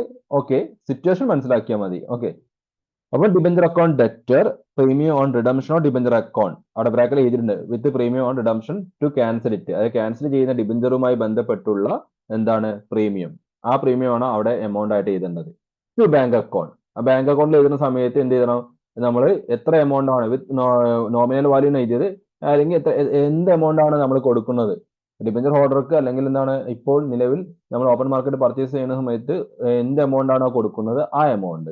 ദെൻ ടു, അപ്പൊ ഇത് എഴുതുന്ന സമയത്ത് നമുക്കൊരു ഡിഫറൻസ് സ്വാഭാവികമായിട്ട് അവിടെ ഉണ്ടാവും. ആ ഡിഫറൻസ് നമ്മൾ എന്തായിട്ട് എഴുതണം? Profit on redemption of debenture എന്ന് പറഞ്ഞ് എഴുതുക. To profit on redemption of debenture account. Okay, അപ്പൊ ഇങ്ങനെയാണ് അവിടെ രണ്ട് എൻട്രീസ് വരിക. ഒന്നാമത്തെ എൻട്രി ഒന്നും കൂടി പറയാം. ഒന്നാമത്തെ എൻട്രി എന്ന് പറഞ്ഞാൽ എന്താണ്? ഡിബഞ്ചർ റെഡീം ചെയ്യുന്നത് പാറിലാണ്. അതുപോലെ തന്നെ ഡിബഞ്ചർ ഓപ്പൺ മാർക്കറ്റിൽ നിന്ന് വാങ്ങുന്നതും പാർ വാല്യൂനാണ്, ഫേസ് വാല്യൂനാണ്. അങ്ങനെയെങ്കിൽ ഡിബഞ്ചർ അക്കൗണ്ട് അറ്റ് ബാങ്ക് എന്ന എൻട്രി വരിക. രണ്ടാമത്തെ കേസ് എന്താണ്? ഡിബഞ്ചർ റെഡീം ചെയ്യേണ്ടിയിരുന്നത് പ്രീമിയത്തിലായിരുന്നു, പക്ഷേ ആ ഡിബഞ്ചർ നമ്മൾ ഓപ്പൺ മാർക്കറ്റിൽ നിന്ന് വാങ്ങുന്നത് ഫേസ് വാല്യൂനാണ്. അപ്പോൾ വരുന്ന എൻട്രി ആണിത്. Debenture account debtor premium on redemption of debenture account debtor to bank account to profit on redemption of debenture account. Okay, ഇനി നോക്കൂ, ദ പ്രോഫിറ്റ് റിഡംഷൻ ഡിബഞ്ചർ എന്ത് ചെയ്യണം? നമ്മൾ ഏറ്റവും ലാസ്റ്റ് ഈ എൻട്രി കഴിഞ്ഞ ശേഷം ഏറ്റവും ഒടുവിൽ എന്ത് ചെയ്യണം? ഇറ്റ് ഷുഡ് ബി ഞാൻ നേരത്തെ തന്നെ ഇങ്ങോട്ട് പറഞ്ഞിട്ടുണ്ടായി. It should be transferred to capital reserve. Capital റിസർവിലേക്ക് അതിനെ എന്ത് ചെയ്യണം? ട്രാൻസ്ഫർ ചെയ്യണം. അതായത് നമ്മൾ ഇവിടെ profit on redemption of debenture എന്ന് പറഞ്ഞിട്ട് നമ്മൾ എന്ത് ചെയ്തിട്ടുണ്ടായിരുന്നു? ഒരു പുതിയൊരു അക്കൗണ്ട് ഓപ്പൺ ചെയ്തിട്ടുണ്ടായിരുന്നു. ആ അക്കൗണ്ടിന് നമ്മൾ എന്ത് ചെയ്യണം? റിഡംഷൻ കഴിഞ്ഞതിന് ശേഷം നമ്മൾ എന്ത് ചെയ്യണം? അതിനെ എവിടേക്ക് മാറ്റണം? ക്യാപിറ്റൽ റിസർവിലേക്ക് മാറ്റണം. ഓക്കെ, അപ്പോൾ profit on redemption of debenture account debtor to capital reserve account എന്ന് പറഞ്ഞിട്ട് അതിലേക്ക് അതിനെ മാറ്റണം ഏറ്റവും ഒടുവിൽ. അപ്പോൾ പ്രധാനമായിട്ട് ഇങ്ങനെ 3 എൻട്രീസ് ആണ് നമുക്ക് ഇതിനകത്ത് ഉണ്ടാവുക. ഈ 3 എൻട്രീസ് എന്തുമായി ബന്ധപ്പെട്ടാണ്? ഓപ്പൺ മാർക്കറ്റ് പർച്ചേസുമായി ബന്ധപ്പെട്ടിട്ട് വരുന്ന എൻട്രീസ് ആണ്. ഇതിന് പുറമെ നമുക്ക് 2 എൻട്രി വരും. ഏതാണ് 2 എൻട്രി? ഒന്ന് നമുക്ക് DRR ക്രിയേറ്റ് ചെയ്യാനുള്ള എൻട്രി അല്ലെ. DRR ക്രിയേറ്റ് ചെയ്യാനുള്ള എൻട്രി എന്താണ്? 10% നമ്മൾ എന്തായാലും DRR ക്രിയേറ്റ് ചെയ്യണം. അപ്പൊ എന്താ entry? Profit and loss account debtor to DRR അല്ലെ, ഡിബഞ്ചർ റിഡംഷൻ റിസർവ് അക്കൗണ്ട്, അതിനുള്ള എൻട്രി വരും. അതുപോലെ തന്നെ 15% നമുക്ക് DRI debenture redemption investment create ചെയ്യണം. അപ്പൊ അതിനുള്ള എൻട്രിയും വേണം. അതെന്താ entry? Debenture redemption investment account at bank. ഈ രണ്ട് എൻട്രിയും നമുക്ക് വരികയും ചെയ്യും. അതിന് പുറമെ ഈ ഇപ്പൊ പഠിച്ചിട്ടുള്ള എന്താണ് രണ്ട് എൻട്രീസ്, ഒന്നുകിൽ ഇതില് ഈ എൻട്രി വരാം, അല്ലെങ്കിൽ ഈ എൻട്രി, ഇത് രണ്ടും ഒരുമിച്ച് വരില്ല കേട്ടോ. ഇതിൽ ഏതെങ്കിലും ഒന്ന് പ്ലസ് ഇത്. ഓക്കെ, അപ്പൊ ഇങ്ങനെയായിരിക്കും എൻട്രീസ് വരിക. ഇപ്പൊ ഇത് ഒന്നാമത്തെ സിറ്റുവേഷൻ ആയിരിക്കും ചിലപ്പോൾ ഒരു പ്രോബ്ലത്തിൽ വരിക, അല്ലെങ്കിൽ രണ്ടാമത്തെ സിറ്റുവേഷൻ ആയിരിക്കും വരിക. ഇനി മൂന്നാമത്തെ ഒരു സിറ്റുവേഷൻ ഉണ്ട്, അതും കൂടി പറഞ്ഞിട്ട് നമുക്ക് പ്രോബ്ലം ചെയ്യാം. ഇപ്പൊ ഒന്നാമത്തെ സിറ്റുവേഷൻ എന്താണ്? റെഡീം ചെയ്യാൻ പോകുന്നത് ഫേസ് വാല്യൂവിന്, ഓപ്പൺ മാർക്കറ്റിൽ നിന്ന് പർച്ചേസ് ചെയ്യുന്നത് ഫേസ് വാല്യൂവിന്. രണ്ടാമത്തെ സിറ്റുവേഷൻ എന്താണ്? റെഡീം ചെയ്യാൻ പോകുന്നത് പ്രീമിയത്തിൽ, ഓപ്പൺ മാർക്കറ്റിൽ നിന്ന് വാങ്ങുന്നത് ഫേസ് വാല്യൂവിന്. ഇനി മൂന്നാമത്തെ സിറ്റുവേഷൻ ഉണ്ട്. മൂന്നാമത്തെ സിറ്റുവേഷൻ എന്ന് പറഞ്ഞാൽ എന്താണ്? റെഡീം ചെയ്യാൻ പോകുന്നത് എന്താണ്? ഫേസ് വാല്യൂവിന്, പക്ഷെ ഓപ്പൺ മാർക്കറ്റിൽ നിന്ന് വാങ്ങുന്നത് ഡിസ്കൗണ്ടിന്. ഓക്കെ, ഡിസ്കൗണ്ടിന് എന്താണ്? ഓപ്പൺ മാർക്കറ്റിൽ നിന്ന് നമുക്ക് ഫേസ് വാല്യൂവിനേക്കാളും കുറഞ്ഞ വിലയ്ക്ക് കിട്ടുക. പിന്നെ നാലാമത്തെ സിറ്റുവേഷൻ ഉണ്ട്. നാലാമത്തെ സിറ്റുവേഷൻ എന്താണ്? റെഡീം ചെയ്യാൻ പോകുന്ന പ്രീമിയത്തിൽ ഓപ്പൺ മാർക്കറ്റിൽ നിന്ന് വാങ്ങുന്നത് എന്താണ്? ഡിസ്കൗണ്ടിന്. അങ്ങനെ പിന്നെ അതുപോലെ അഞ്ചാമത്തെ സിറ്റുവേഷൻ ഉണ്ട്. അപ്പൊ സിറ്റുവേഷൻ എങ്ങനെയായാലും നിങ്ങൾ ശ്രദ്ധിക്കണം, 5 സിറ്റുവേഷൻസ് ഇതിൽ വരുന്നത്. അഞ്ചാമത്തെ സിറ്റുവേഷൻ എന്താണ്? റെഡീം ചെയ്യാൻ പോകുന്നത് പാറിന്, ഓപ്പൺ മാർക്കറ്റിൽ നിന്ന് വാങ്ങുന്നത് പ്രീമിയത്തിന്. അങ്ങനെ സിറ്റുവേഷൻസ് നമുക്ക് ഇങ്ങനെ നിരത്തി സിറ്റുവേഷൻസ് പോകുന്നുണ്ട്. മൊത്തത്തില് 6 സിറ്റുവേഷൻസ് ആണ് നമുക്ക് ഇതുമായി ബന്ധപ്പെട്ട് വരുന്നത്. ഓരോ സിറ്റുവേഷനും നമുക്ക് ജസ്റ്റ് ഒന്ന് പറയാം. ഓക്കെ, അത് സിറ്റുവേഷനിൽ നിങ്ങൾ ഊഹിച്ചാൽ മതി. എന്താണ്, ജേണൽ എൻട്രി വലിയ ചേഞ്ചസ് ഒന്നുമില്ല. അപ്പോൾ സിറ്റുവേഷൻസ് വൈസ് നിങ്ങൾ ഓരോന്നും നമുക്ക് പ്രോബ്ലം എടുത്ത് നോക്കേണ്ട ആവശ്യമില്ല. പക്ഷേ സിറ്റുവേഷൻസിൽ എങ്ങനെയാണ് എൻട്രീസ് വരുന്നത് ആദ്യം ഒന്ന് പറഞ്ഞിട്ട് നമുക്ക് പ്രോബ്ലം തുടങ്ങാം. ഓക്കെ, അപ്പൊ മൂന്നാമത്തെ സിറ്റുവേഷൻ നോക്കി. മൂന്നാമത്തെ സിറ്റുവേഷൻ എന്താ? When debentures redeemable at par are purchased at a discount എന്ന് പറഞ്ഞ എന്താണ്? ആ സിറ്റുവേഷനിൽ പറയുന്നത് when debentures redeemable at par are purchased at a discount എന്നുള്ള സിറ്റുവേഷൻ ആണ്. ഈ സിറ്റുവേഷനിൽ എന്താണ് സംഭവിക്കുന്നത്? നമ്മൾ റെഡീം ചെയ്യുന്നത്, നമ്മൾ ആ ഡിബഞ്ചർ റെഡീം ചെയ്യാൻ തീരുമാനിച്ചിട്ടുണ്ടായിരുന്നത് എന്താണ്? പാർ വാല്യൂവിനാണ്. പാർ വാല്യൂ എന്ന് പറഞ്ഞിട്ടുണ്ടെങ്കിൽ എന്താണ്? ഫേസ് വാല്യൂവിനാണ്. പക്ഷെ നമ്മൾ ഓപ്പൺ മാർക്കറ്റിൽ നിന്നും നമുക്ക് ആ ഡിബഞ്ചർ എന്തിന് കിട്ടി? ഡിസ്കൗണ്ട് വാല്യൂവിന് കിട്ടി. അപ്പൊ നിങ്ങളൊന്ന് ചിന്തിച്ചു നോക്കി, നമ്മൾ 100 രൂപയ്ക്ക് റെഡീം ചെയ്യേണ്ടിയിരുന്ന 100 രൂപ ഫേസ് വാല്യൂ ഉള്ള ഡിബഞ്ചർ, ആ ഡിബഞ്ചർ റെഡീം ചെയ്യാൻ കമ്പനി തീരുമാനിച്ച 100 രൂപയ്ക്കായിരുന്നു. ഓക്കെ, ആ ഡിബഞ്ചർ ഓപ്പൺ മാർക്കറ്റിൽ നിന്നും പർച്ചേസ് ചെയ്തത് ഡിസ്കൗണ്ടിലാണ്. അപ്പൊ അവിടെ എന്താ ഉണ്ടായത്? അവിടെ കമ്പനിക്ക് പ്രോഫിറ്റ് ആണ് ഉണ്ടാവുന്നത്, അല്ലെ? ക്ലിയർ? അവിടെ പ്രോഫിറ്റ് അല്ലേ ഉണ്ടാവുന്നത്? അവിടെ നമ്മളെ സംബന്ധിച്ചിടത്തോളം എന്താണ്, നമ്മൾ അവിടെ ഇത് ക്രിയേറ്റ് ചെയ്യേണ്ട എന്താണ്? നേരത്തെ ജനറൽ ചെയ്ത സമയത്ത് പ്രീമിയം ഓൺ റിഡംഷൻ എന്ന് പറഞ്ഞ് ഡെബിറ്റ് ചെയ്തിരുന്നു, അല്ലെ? Debenture account debtor. രണ്ടാമത്തെ സിറ്റുവേഷനിൽ നമ്മൾ നോക്കൂ, രണ്ടാമത്തെ സിറ്റുവേഷനിൽ debenture account debtor, premium on redemption account debtor to എന്താണ്? Bank account to profit on പർച്ചേസിന് എഴുതിയിരുന്നത്. ഇവിടെ പ്രീമിയം റിഡംഷൻ ഡെബിറ്റ് ചെയ്യേണ്ട ആവശ്യമുണ്ടോ? കാരണം എന്താണ്? പ്രീമിയം ഓൺ റിഡംഷനെ അവിടെ ഡെബിറ്റ് ചെയ്യാനുള്ള കാരണം എന്തായിരുന്നു? അവിടെ ആ ഡിബഞ്ചർ റെഡീം ചെയ്യാൻ തീരുമാനിച്ചിരുന്നത് പ്രീമിയത്തിലായിരുന്നു. അവിടെ ആ ഡിബഞ്ചറിനെ റെഡീം ചെയ്യാൻ തീരുമാനിച്ചത് പ്രീമിയത്തിലായത് കൊണ്ടാണ് അവിടെ പ്രീമിയം ഓൺ റിഡംഷനെ ഡെബിറ്റ് ചെയ്തത്. എന്നാൽ ഈ കേസിൽ എന്താണ്? ആ ഡിബഞ്ചറിനെ റെഡീം ചെയ്യുന്നത് എങ്ങനെയാണ്? പാർ വാല്യൂവിനാണ്. പക്ഷെ നമുക്ക് ഓപ്പൺ മാർക്കറ്റിൽ നിന്നും എന്ത് കിട്ടി? ഡിസ്കൗണ്ടിൽ ആ ഡിബഞ്ചർ വാങ്ങാൻ പറ്റി. അപ്പോൾ നമുക്ക് ലാഭം ഉണ്ടാകുന്നുണ്ട്. അതുകൊണ്ട് ആ ലാഭം കാണിക്കാൻ എന്ത് ചെയ്യണം? പ്രോഫിറ്റ് ഓൺ പർച്ചേസ് എന്ന് പറഞ്ഞിട്ട് ക്രെഡിറ്റ് ചെയ്യണം. ഓക്കെ, അപ്പൊ നോക്കൂ, debenture account debtor to bank to profit on purchase of debenture account. ഇങ്ങനെയാണ് അതിന്റെ എൻട്രി വരിക. ഓക്കെ, ഞാൻ നേരത്തെ പറഞ്ഞ പോലെ ഈ profit on purchase of debenture ഉണ്ടായി കഴിഞ്ഞാൽ സ്വാഭാവികമായിട്ടും അതിനെ ക്ലോസ് ചെയ്യാനുള്ള എൻട്രി വേണം. അതാണ് അടുത്ത എൻട്രി. ഇത് ഈ പ്രോഫിറ്റ് ഓൺ പർച്ചേസ് ഉണ്ടായി കഴിഞ്ഞാൽ ഈ എൻട്രി സ്വാഭാവികമായിട്ട് അവിടെ ഉണ്ടാവും. എന്താണ് സെക്കൻഡ് എൻട്രി? എന്താണ്? Profit on purchase of debenture account debtor to capital reserve എന്നുള്ള എൻട്രി അവിടെ ഉണ്ടാവും. ആ profit on purchase of debenture account വന്നു കഴിഞ്ഞാൽ ആ എൻട്രി അവിടെ സ്വാഭാവികമായിട്ട് ഉണ്ടാകുമെന്ന് മനസ്സിലാക്കാം. അപ്പൊ നോക്കി, വളരെ സിമ്പിൾ ആണ് എൻട്രി, അല്ലെ? നമുക്ക് ചെറിയ ചെറിയ മാറ്റങ്ങളും ഓരോ എൻട്രിയും ഓരോ സിറ്റുവേഷൻ അനുസരിച്ച് കാണാതെ പഠിക്കുന്നതിന് പകരം ഓരോ സിറ്റുവേഷനിലും എന്ത് മാറ്റമാണ് ഉണ്ടാകുന്നത്, അത് ആ മാറ്റം എൻട്രീസിൽ എങ്ങനെ റിഫ്ലക്ട് ചെയ്യുന്നു നോക്കിയാൽ മതി. ഓക്കെ, അപ്പൊ ഒന്നാമത്തെ സിറ്റുവേഷനിൽ എന്തായിരുന്നു? ഇഷ്യൂ ഡിബഞ്ചർ റെഡീം ചെയ്യാൻ തീരുമാനിച്ചതും പാറിലാണ്, നമുക്ക് ഓപ്പൺ മാർക്കറ്റ് പർച്ചേസ് കിട്ടിയതും പാറിലാണ്, ഓപ്പൺ മാർക്കറ്റിൽ നിന്ന് വാങ്ങാൻ പറ്റിയതും ഫേസ് വാല്യൂവിനാണ്. അത് 100 രൂപയ്ക്ക് റെഡീം ചെയ്യേണ്ടിയിരുന്ന ഡിബഞ്ചർ 100 രൂപയ്ക്ക് തന്നെ നമുക്ക് ഓപ്പൺ മാർക്കറ്റിൽ നിന്ന് കിട്ടി. അപ്പൊ അവിടെ ലാഭമൊന്നുമില്ല. അതുകൊണ്ടാണ് നമ്മൾ ഡിബഞ്ചർ അക്കൗണ്ട് ഇട്ടിട്ട് ബാങ്ക് എന്ന് ഒന്നാമത്തെ എൻട്രിയിൽ എഴുതിയത്. ഓക്കെ, എന്നാൽ രണ്ടാമത്തെ എൻട്രിയിൽ എഴുതിയ സമയത്ത് എന്താണ്? അവിടെ നമുക്ക് എന്തുണ്ടാകുന്നുണ്ട്? ലാഭം ഉണ്ടാകുന്നുണ്ട്. കാരണം എന്താണ്? ഓപ്പൺ മാർക്കറ്റിൽ നിന്നും നമ്മൾ പ്രീമിയത്തെ റെഡീം ചെയ്യേണ്ടിയിരുന്ന ഡിബഞ്ചർ ഓപ്പൺ മാർക്കറ്റിൽ നിന്നും നമുക്ക് ഫേസ് വാല്യൂവിന് കിട്ടി. അപ്പൊ അവിടെ ലാഭം ഉണ്ടാകുന്നുണ്ട്. അതുകൊണ്ടാണ് പ്രോഫിറ്റ് ഓൺ പർച്ചേസ് എന്നുള്ള എൻട്രി അവിടെ എഴുതിയത്. ഓക്കെ, മൂന്നാമത്തെ കേസിലും നമുക്ക് ലാഭം ഉണ്ടാകുന്നുണ്ട്. കാരണം എന്താണ്? നമ്മൾ ഫേസ് വാല്യൂവിന് 100 രൂപയ്ക്ക് റെഡീം ചെയ്യേണ്ടിയിരുന്ന ഡിബഞ്ചർ നമുക്ക് 90 രൂപയ്ക്ക് കിട്ടുകയാണ്. അവിടെ നമുക്ക് ലാഭം ഉണ്ടാകുന്നുണ്ട്. അതുകൊണ്ടാണ് അവിടെ എൻട്രിയിൽ എന്ത് വന്നത്, പ്രോഫിറ്റ് ഓൺ പർച്ചേസ് വന്നിട്ടുള്ളത്. അപ്പോൾ നമ്മൾ കൃത്യമായിട്ട് സിറ്റുവേഷൻ മനസ്സിലാക്കി കഴിഞ്ഞാൽ എൻട്രി നമുക്ക് ഓട്ടോമാറ്റിക് ക്രിയേറ്റ് ചെയ്യാം. ചെറിയ ചെറിയ അഡീഷൻ മാത്രമേ ഓരോരോ എൻട്രിയിലും വരുന്നുള്ളൂ. ബേസിക് ഡിബഞ്ചർ അക്കൗണ്ട് ബാങ്ക് എന്നുള്ള എപ്പോഴും നിലനിൽക്കും. അതിനിടയ്ക്ക് ചിലപ്പോൾ പ്രീമിയം വരും, ചിലപ്പോൾ എന്താണ് ഡിസ്കൗണ്ട് വരും, ചിലപ്പോൾ എന്ത് വരും, പ്രോഫിറ്റ് വരും. അത് ഏതൊക്കെ സാഹചര്യങ്ങളിലാണെന്ന് കൃത്യമായിട്ട് മനസ്സിലാക്കിയാൽ മതി. അത് മനസ്സിലാക്കുന്ന രീതിയാണ് ഞാൻ ഇപ്പോൾ പറഞ്ഞിട്ടുള്ളത്. ഓക്കെ, ഇനി നെക്സ്റ്റ് അടുത്ത മൂന്നാമത്തെ സിറ്റുവേഷൻ പറഞ്ഞു. ഇനി നാലാമത്തെ സിറ്റുവേഷൻ നോക്കുക. നാലാമത്തെ situation, when debentures redeemable at premium are purchased at less than face value. നാലാമത്തെ സിറ്റുവേഷൻ എന്താണ്? ആരാണ് സ്ക്രീൻ വരയ്ക്കുന്നത്? സ്ക്രീനിൽ നോട്ട് ചെയ്യുന്നവർ ഇതൊന്ന് റിമൂവ് ചെയ്യട്ടോ. When debentures are redeemable at premium are purchased at less than nominal value on the due date of interest. നോക്കാം, ഇവിടെ പറയുന്നത് എന്താണ്? ഡിബഞ്ചർ നമ്മൾ റെഡീം ചെയ്യേണ്ടിയിരുന്നത് പ്രീമിയത്തിലാണ്. ഓക്കെ, ഡിബഞ്ചർ നമ്മൾ മെച്യൂരിറ്റി ഡേറ്റിൽ റെഡീം ചെയ്യേണ്ടിയിരുന്നത് എങ്ങനെയാണ്? പ്രീമിയത്തിലാണ്. പ്രീമിയത്തിൽ റെഡീം ചെയ്യേണ്ടിയിരുന്ന ഡിബഞ്ചറിന് നമുക്ക് ഓപ്പൺ മാർക്കറ്റിൽ നിന്നും ഡിസ്കൗണ്ടിൽ കിട്ടി. ഓക്കെ, എന്ന് പറഞ്ഞാൽ നേരത്തെ മൂന്നാമത്തെ സിറ്റുവേഷന്റെ കൂടെ പ്രീമിയത്തിൽ റെഡീം മൂന്നാമത്തെ സിറ്റുവേഷൻ എന്തായിരുന്നു? അവിടെ പ്രീമിയത്തിൽ എന്താണ് ഡിസ്കൗണ്ടിലാണ് ഓപ്പൺ മാർക്കറ്റിൽ നിന്ന് നമ്മൾ വാങ്ങിയത് അല്ലെ. അതായത് ഫേസ് വാല്യൂനേക്കാൾ കുറഞ്ഞ വിലയ്ക്ക് നമുക്ക് ഓപ്പൺ മാർക്കറ്റിൽ നിന്ന് കിട്ടി. ഇവിടെയും ഫേസ് വാല്യൂനേക്കാൾ കുറഞ്ഞ വിലയ്ക്കാണ് നമുക്ക് ഓപ്പൺ മാർക്കറ്റിൽ നിന്ന് കിട്ടുന്നത്. നാലാമത്തെ സിറ്റുവേഷനിലും ഫേസ് വാല്യൂനേക്കാൾ കുറഞ്ഞ വിലയ്ക്ക് നമുക്ക് ഓപ്പൺ മാർക്കറ്റിൽ നിന്നും കിട്ടുന്നു. നാലാമത്തെ സിറ്റുവേഷനിലും മൂന്നാമത്തെ സിറ്റുവേഷനിലും ഒരുപോലെ തന്നെയാണ്. അപ്പം ആ ഒരു കേസ് അവിടെ ഉള്ളത് കൊണ്ട് സ്വാഭാവികമായിട്ട് എന്തുണ്ടാവും? പ്രോഫിറ്റ് ഓൺ റിഡംഷൻ ഉണ്ടാവും. കാരണം ഫേസ് വാല്യൂനേക്കാൾ കുറഞ്ഞ വിലയ്ക്ക് നമുക്ക് ഓപ്പൺ മാർക്കറ്റിൽ നിന്ന് കിട്ടുന്നു എന്നുള്ളത് കൊണ്ട് തന്നെ അവിടെ എന്തുണ്ടാവും? പ്രോഫിറ്റ് ഓൺ റിഡംഷൻ ഉണ്ടാകും. കൂടാതെ എന്താണ്, ഡിബഞ്ചർ നമ്മൾ റെഡീം ചെയ്യുന്നത് എങ്ങനെയാണ്? പ്രീമിയത്തിലാണ് അല്ലെ. പ്രീമിയത്തിലായതുകൊണ്ട് പ്രീമിയം ഓൺ റിഡംഷനും ഉണ്ടാകും. ഓക്കെ, അപ്പൊ ഇത് രണ്ടും ഇവിടെ ഉണ്ടാവും. അതായത് ഇപ്പോൾ രണ്ടാമത്തെ സിറ്റുവേഷനിൽ പറഞ്ഞിട്ടുള്ള അതേ എൻട്രി തന്നെയാണ് ഇവിടെ വരുന്നത്. പക്ഷെ എമൗണ്ട് എടുക്കുന്ന സമയത്ത് ഈ പ്രോഫിറ്റ് ഓൺ റിഡംഷന്റെ കേസിൽ എന്തുണ്ടാകും? ഇവിടെ പ്രീമിയം എമൗണ്ടും പ്ലസ് എന്തുണ്ടാകും? നമുക്ക് ഡിസ്കൗണ്ട് എമൗണ്ട് ഉണ്ടാവും. അതായത് ഓപ്പൺ മാർക്കറ്റിൽ നിന്ന് നമ്മൾ പർച്ചേസ് ചെയ്ത സമയത്ത് 90 രൂപ കൊടുത്തിട്ടുള്ളൂ എങ്കിൽ നമുക്ക് 10 രൂപ ഡിസ്കൗണ്ട് ഉണ്ടാകും. ആ 10 ഉണ്ടാകും. പിന്നെ എന്താണ്, 10 രൂപയാണ് പ്രീമിയം നമ്മൾ കൊടുക്കേണ്ടിയിരുന്നത്. ആ പ്രീമിയം ഇപ്പോൾ കൊടുക്കുന്നില്ലല്ലോ, അതുകൊണ്ട് അതുകൊണ്ട് അപ്പൊ 10 + 10 20 രൂപ ഇവിടെ ഉണ്ടാവും. അതായത് ഇവിടെ പ്രോഫിറ്റ് ഓൺ റിഡംഷന് നേരെ എമൗണ്ട് എഴുതുന്ന സമയത്ത് എന്തുണ്ടാകും?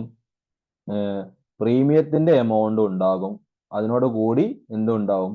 ഡിസ്കൗണ്ടിന്റെ വാല്യൂ കൂടി ഉണ്ടാവും. രണ്ടും കൂടി കൂട്ടിയ എമൗണ്ട് ആയിരിക്കും പ്രോഫിറ്റ് ഓൺ റിഡംഷനിൽ വരിക. എൻട്രി നോക്കുമ്പോൾ നിങ്ങൾക്ക് മനസ്സിലാകും എന്താണ് രണ്ടാമത് സെക്കൻഡ് സിറ്റുവേഷനിൽ നമ്മൾ പഠിച്ചപ്പോൾ വന്നിട്ടുള്ള അതേ ജേണൽ എൻട്രി തന്നെയാണ് വന്നിട്ടുള്ളത്.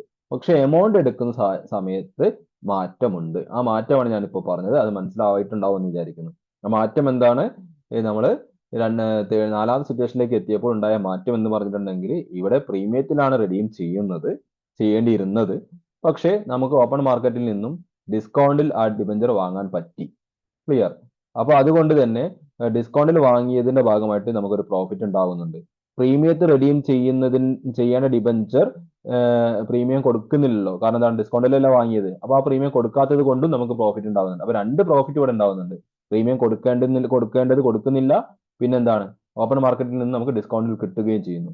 അപ്പൊ ആ രണ്ട് പ്രോഫിറ്റും കൂടി ആഡ് ചെയ്തിട്ടാണ് പ്രോഫിറ്റ് ഓൺ റിഡംഷൻ എന്ന് പറയുന്നത് നമ്മൾ ഇവിടെ എഴുതേണ്ടത് എന്നാണ് ചുരുക്കി പറഞ്ഞാൽ. ഓക്കെ, നാലാമത്തെ സിറ്റുവേഷനിലും വേറെ മാറ്റങ്ങളൊന്നും നാലാമത്തെ സിറ്റുവേഷനിൽ ഇല്ല. പിന്നെ സ്വാഭാവികമായിട്ട് ഞാൻ പറഞ്ഞു, പ്രോഫിറ്റ് ഓൺ റിഡംഷൻ വന്നു കഴിഞ്ഞാൽ സ്വാഭാവികമായിട്ട് അവിടെ എന്തുണ്ടാകും? Profit on redemption on debenture account at to capital reserve എന്ന് പറഞ്ഞിട്ടുള്ള ഒരു എൻട്രി അതിനോടൊപ്പം തന്നെ വരും. Profit on redemption on debenture account at to capital reserve, അത് കോമൺ ആയിട്ട് അവിടെ വരികയും ചെയ്യും. ഓക്കെ, ഇനി അഞ്ചാമത്തെ സിറ്റുവേഷൻ നോക്കുക. അഞ്ചാമത്തെ സിറ്റുവേഷനിലേക്ക് വരാൻ നമുക്ക് എന്താണ്, അഞ്ചാമത്തെ സിറ്റുവേഷനിൽ എന്താ പറയുന്നത്, നമ്മൾ റെഡീം ചെയ്യേണ്ടിയിരുന്നത് എങ്ങനെയാണ്? ഫേസ് വാല്യൂനാണ്. 100 രൂപ വിലയുള്ള ഡിബഞ്ചർ 100 രൂപയ്ക്ക് തന്നെയാണ് നമ്മൾ റിഡംഷൻ നടത്തേണ്ടിയിരുന്നത്. 100 രൂപ വിലയുള്ള ഡിബഞ്ചർ റിഡംഷൻ നടത്തേണ്ടിയിരുന്നത് 100 രൂപയ്ക്ക് തന്നെയാണ്. പക്ഷേ നമ്മൾ ആ ഡിബഞ്ചറിന് ഓപ്പൺ മാർക്കറ്റിൽ നിന്ന് വാങ്ങുന്നത് ഫേസ് വാല്യൂനാണ്. ഓക്കെ, ഫേസ് വാല്യൂനേക്കാൾ കൂടുതൽ വില കൊടുത്തിട്ടാണ്, എന്ന് പറഞ്ഞാൽ പ്രീമിയത്തിനാണ്. ഓക്കെ, അപ്പൊ 100 രൂപ വരെയുള്ള ഡിബഞ്ചർ ഓപ്പൺ മാർക്കറ്റിൽ നിന്നും നമ്മൾ എന്ത് ചെയ്യുന്നു? 110 രൂപയ്ക്ക് വാങ്ങുന്നു. ക്ലിയർ? പക്ഷെ ആ ഡിബഞ്ചർ റെഡീം ചെയ്യേണ്ടിയിരുന്നത് എങ്ങനെയാണ്? ഏത് വിലയ്ക്കായിരുന്നു? ഫേസ് വാല്യൂനായിരുന്നു. ക്ലിയർ? അപ്പൊ അത് ശരിക്കും ബിസിനസിനെ സംബന്ധിച്ചോളം അതെന്താണ്? ഒരു നഷ്ടമാണ്, ലാഭമല്ല ഉണ്ടാക്കുന്നത് അല്ലെ. 100 രൂപ റെഡീം ചെയ്യുന്ന സമയത്ത് നമുക്ക് ജസ്റ്റ് 100 രൂപ കൊടുത്താൽ മതിയായിരുന്നു. പക്ഷെ നമ്മൾ ഇപ്പോൾ ഓപ്പൺ മാർക്കറ്റിൽ നിന്നും ആ ഡിബഞ്ചറിന് 110 രൂപയ്ക്ക് വാങ്ങി എന്ന് പറയുമ്പോൾ അത് ബിസിനസിനെ സംബന്ധിച്ചുള്ള എന്താണ്, നഷ്ടമാണ്. അപ്പൊ നേരത്തെ പഠിച്ച 4 സിറ്റുവേഷൻ ലാഭമായതുകൊണ്ട് അവിടെ നമ്മൾ പ്രോഫിറ്റ് ഓൺ റിഡംഷൻ എന്ന് പറഞ്ഞിട്ടുള്ള എൻട്രിയെ നമ്മൾ ക്രെഡിറ്റ് ചെയ്യുകയാണ് ചെയ്യുന്നത് അല്ലെ. പ്രോഫിറ്റിനെ ക്രെഡിറ്റ് ചെയ്യുമ്പോൾ സ്വാഭാവികമായിട്ടും ലോസ് എന്തായിരിക്കും, ഡെബിറ്റ് ആയിരിക്കും. അത് അങ്ങനെ മനസ്സിലാക്കുക. അല്ലെങ്കിൽ നമുക്ക് റൂൾ തന്നെ അറിയാം അല്ലെ, accounting rule all expense and losses debit, all income and gain is credit എന്ന് പറയാം അല്ലെ. എല്ലാ ഇൻകത്തിനെയും ഗെയിനിനെ എന്ത് ചെയ്യണം, ക്രെഡിറ്റ് ചെയ്യണം. അപ്പോൾ പ്രോഫിറ്റ് ഗെയിൻ ആണ്, സോ അതിന് ക്രെഡിറ്റ് ചെയ്തു. ഇവിടെ ലോസ് എന്ന് പറഞ്ഞത് എന്താണ്, ലോസിനും എക്സ്പെൻസിനൊക്കെ എന്ത് ചെയ്യണം, ഡെബിറ്റ് ചെയ്യണം. അതുകൊണ്ട് ഡെബിറ്റ് ചെയ്യുന്നു. ഓക്കെ, അങ്ങനെ മനസ്സിലാക്കുക. അതല്ലെങ്കിൽ നമ്മൾ നേരത്തെ പറഞ്ഞതുപോലെ ഞാൻ പറഞ്ഞ ആ ഒരു കൺസെപ്റ്റ് രീതിയിലും എന്താണ്, നേരത്തെ പ്രോഫിറ്റ് ഉണ്ടായപ്പോൾ നമ്മൾ ക്രെഡിറ്റ് ചെയ്തത്, അപ്പൊ സ്വാഭാവികമായിട്ട് അതിന്റെ ഓപ്പോസിറ്റ് ആയിരിക്കും എന്ത് വരിക, ലോസ് വരിക. അപ്പോൾ ഇവിടെ എൻട്രി നോക്കൂ, ഈ കേസിൽ എന്താണ്, നമുക്ക് പ്രോഫിറ്റ് ഉണ്ടാവുന്നില്ല. ക്ലിയർ. അപ്പൊ എന്ത് വരും, debenture account debtor, loss on redemption of debenture account debtor to bank. Loss on redemption of ഡിബഞ്ചറിന് എഴുതിയാൽ മതി, പർച്ചേസ് വേണമെന്നില്ല കേട്ടോ. അപ്പോൾ loss on redemption of debenture account debtor to bank. Okay, debenture account debtor, loss on redemption of debenture account debtor to bank. അതായത് അപ്പൊ ഈ loss on redemption of debenture അക്കൗണ്ടിൽ എന്താ വരിക, നമ്മൾ ഓപ്പൺ മാർക്കറ്റിൽ നിന്ന് വാങ്ങുന്ന സമയത്ത് 110 രൂപ കൊടുത്തിട്ടുണ്ടെങ്കിൽ ആ 10 രൂപയായിരിക്കും ഇവിടെ വരിക. ഓക്കെ, അതാണ് ഇവിടെ ഇത് വിത്ത് എക്സസ് എമൗണ്ട് പെയ്ഡ് എന്ന് എഴുതി. അതായത് നമ്മൾ എത്രയാണ് അധികം കൊടുത്തിട്ടുള്ളത്, അധികം കൊടുത്ത എമൗണ്ടിനെ ആയിരിക്കണം നമ്മൾ ഇവിടെ കാണിക്കേണ്ടത്. ഓക്കെ, ഇനി നമ്മൾ നേരത്തെ പ്രോഫിറ്റ് ഉണ്ടായപ്പോൾ നമ്മൾ എന്ത് ചെയ്തിരുന്നു, പ്രോഫിറ്റ് ഉണ്ടായിരുന്ന സമയത്ത് നമ്മൾ ആ പ്രോഫിറ്റിനെ നമ്മൾ ക്യാപിറ്റൽ റിസർവിലേക്ക് ട്രാൻസ്ഫർ ചെയ്യുന്ന ഒരു എൻട്രി ചെയ്തിരുന്നത് അല്ലെ. അങ്ങനെ അതിനെ ക്ലോസ് ചെയ്തിരുന്നു അല്ലെ. എന്തായിരുന്നു പ്രോഫിറ്റ് എന്ന് പറഞ്ഞ് നമ്മൾ ആദ്യത്തെ ജേണൽ എൻട്രിയിൽ പ്രോഫിറ്റ് ക്രെഡിറ്റിൽ വന്നു, രണ്ടാമത്തെ ജേണൽ എൻട്രിയിൽ പ്രോഫിറ്റ് ഡെബിറ്റിൽ വന്നു. അപ്പൊ അത് എന്തായി, ഒരു ഡെബിറ്റിന് ഈക്വൽ ആയിട്ട് ഒരു ക്രെഡിറ്റ് വന്നു കഴിഞ്ഞാൽ ആ എൻട്രി ഇല്ലാതാവുകയാണ് ചെയ്യുക. അതേപോലെ ഇവിടെ loss on redemption of purchase of debenture എന്ന് പറയുന്ന loss on redemption of debenture account എന്ന് പറയുന്നത് ഇപ്പോൾ എവിടെയാണ്, ഫസ്റ്റ് എൻട്രിയിൽ എവിടെയാണ്, ഡെബിറ്റിലാണ്. അപ്പൊ ഇനി അതിനെ ക്ലോസ് ചെയ്യാൻ എന്ത് ചെയ്യണം, അതിനെ ക്ലോസ് ചെയ്യാൻ അതിനെ ക്രെഡിറ്റ് ചെയ്യണം. അപ്പൊ അതിനെ ക്രെഡിറ്റ് ചെയ്യാനുള്ള എൻട്രി എന്താണ്, നേരത്തെ എഴുതിയതിന്റെ ക്യാപിറ്റൽ റിസർവ് അക്കൗണ്ട്. നേരത്തെ ക്യാപിറ്റൽ റിസർവ് ക്രെഡിറ്റിലാണ് വന്നിരുന്നത്, നേരെ ഓപ്പോസിറ്റ് ചെയ്യുക, capital reserve account debtor to loss on redemption. പക്ഷെ ഇവിടെ ഇത് എന്താണ്, റിട്ടേൺ ഓഫ് ആണ്. അതായത് നമുക്ക് ഉണ്ടായിട്ടുള്ള ആ ലോസിനെ നമ്മൾ എന്താണ്, ക്യാപിറ്റൽ റിസർവ് അല്ലെങ്കിൽ സെക്യൂരിറ്റി പ്രീമിയത്തിൽ നമ്മൾ എന്ത് ചെയ്യുന്നു, ഉപയോഗിച്ചുകൊണ്ട് ആ ലോസിനെ നമ്മൾ റൈറ്റ് ഓഫ് ചെയ്ത് കളയാണ് ഇവിടെ ചെയ്യുന്നത്. ഓക്കെ, ഇപ്പൊ ഡിബഞ്ചർ ഓപ്പൺ മാർക്കറ്റിൽ നിന്നും പർച്ചേസ് ചെയ്യുമ്പോൾ പ്രീമിയത്തിലാണ് എങ്കിൽ നമുക്ക് ലോസ് ഉണ്ടാകുന്നു. ആ ലോസ് ഉണ്ടാകുന്ന സമയത്ത് ലോസിനെ കാണിക്കാൻ വേണ്ടി അതിനെ ഡെബിറ്റ് ചെയ്യുന്നു. അപ്പൊ entry debenture account debtor, loss on redemption of debenture account debtor to bank. ഇതൊക്കെ ഇനി ആ നമ്മൾ ഓപ്പൺ ചെയ്തിട്ടുള്ള ആദ്യത്തെ എൻട്രിയിൽ ഓപ്പൺ ചെയ്തിട്ടുള്ള ആ loss on redemption of debenture അക്കൗണ്ടിനെ എന്ത് ചെയ്യണം, ഇനി നമുക്ക് ക്യാൻസൽ ചെയ്യണം, അതിനെ റൈറ്റ് ഓഫ് ചെയ്ത് കളയണം. അതിനെ റൈറ്റ് ഓഫ് ചെയ്ത് കളയാൻ വേണ്ടി നമ്മൾ ഫണ്ട് ഉപയോഗിക്കുന്നത് ക്യാപിറ്റൽ റിസർവിൽ നിന്നാവാം, സെക്യൂരിറ്റി പ്രീമിയത്തിൽ നിന്നാവാം. അപ്പോൾ ഇതിൽ ഏത് ഫണ്ടാണ് നമുക്ക് അവൈലബിൾ ആയിട്ടുള്ളത്, ആ ഫണ്ട് ഉപയോഗിച്ചുകൊണ്ട് അതിനെ റൈറ്റ് ഓഫ് കളയാം. ക്വസ്റ്റ്യൻ ക്യാപിറ്റൽ റിസർവ് ഉണ്ടെങ്കിൽ capital reserve account debtor to loss and redemption of debenture account. Question security premium available ആണെങ്കിൽ അത് ഉപയോഗിച്ചുകൊണ്ട്. അത് രണ്ടും ഇല്ല എങ്കിൽ നമ്മൾ എന്ത് ചെയ്യുക, statement of profit and loss account debtor to loss and redemption of debenture account എഴുതുക. ഓക്കെ, ഇതാണ് അഞ്ചാമത്തെ സിറ്റുവേഷൻ എന്ന് പറയുന്നത്. ഇനി ലാസ്റ്റ് സിറ്റുവേഷൻ, ആറാമത്തെ സിറ്റുവേഷനും കൂടി നമുക്ക് പറഞ്ഞതിന് ശേഷം നമുക്ക് നിങ്ങൾ അടുത്ത ക്ലാസ്സിൽ നമുക്ക് പ്രോബ്ലം ചെയ്യാം. കാരണം ഇന്ന് ഈ 6 സിറ്റുവേഷനും നിങ്ങൾ മനസ്സിരുത്തി പഠിച്ചതിന് ശേഷം നമുക്ക് ജനറൽ എൻട്രീസ് മനസ്സിലാക്കിയതിന് ശേഷം നമുക്ക് ആ പ്രോബ്ലം ചെയ്യാം എന്നാണ് ഞാൻ വിചാരിക്കുന്നത്. അപ്പം ആറാമത്തെ സിറ്റുവേഷനും കൂടി നമുക്ക് പറയാം.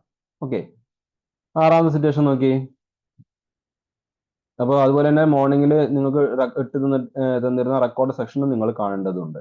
ഓക്കെ, അപ്പോൾ ഒരുപാട് പേര് അത് കണ്ടിട്ടില്ല എന്ന് മനസ്സിലായിട്ടുണ്ട്. കാരണം വെച്ചിട്ടുണ്ടെങ്കിൽ വ്യൂ നോക്കുന്ന സമയത്ത് ആകെ 10 പേര് 15 പേര് നമ്മുടെ സ്റ്റുഡൻസ് കണ്ടിട്ടുണ്ടാവുകയുള്ളൂ. അപ്പം ബാക്കിയുള്ളവർ അത് കാണുക, അതിനുശേഷം ഈ ജേണൽ എൻട്രീസ് പഠിക്കുക. എന്നിട്ട് നിങ്ങൾ ക്ലാസ്സിലേക്ക് ഇരുന്ന് കഴിഞ്ഞാൽ, പ്രോബ്ലം ചെയ്യാൻ ഇരുന്ന് കഴിഞ്ഞാൽ നിങ്ങൾക്ക് അത് കൃത്യമായിട്ട് എങ്ങനെയാണ് എഴുതുന്നത്, എങ്ങനെയാണ് ജേണൽ എൻട്രി നമ്മൾ എഴുതുന്നത് എന്ന് മനസ്സിലാവുകയുള്ളൂ.